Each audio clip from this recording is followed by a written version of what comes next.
Hi అండి. అందరికీ praise the lord. ఇందు నిమిత్తము మీరు అవివేకులు కాక ప్రభు యొక్క చిత్తమేమిటో గ్రహించుకొనుడి.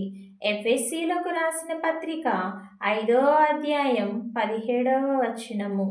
అవివేకుల వలె కాక ప్రభు యొక్క చిత్తము ఏ విధంగా గ్రహించాలి అంటే, దినములు చెడ్డవి కనుక మీరు సమయమును పోనీయక సద్వినియోగం చేసుకొనుచు అజ్ఞానుల వలె కాక జ్ఞానుల వలె నడుచుకొనున్నట్లు జాగ్రత్తగా చూచుకొనిడి.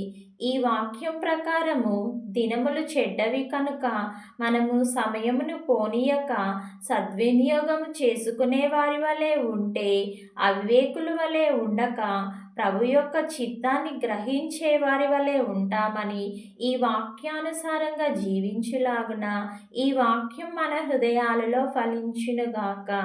ఆమేన్.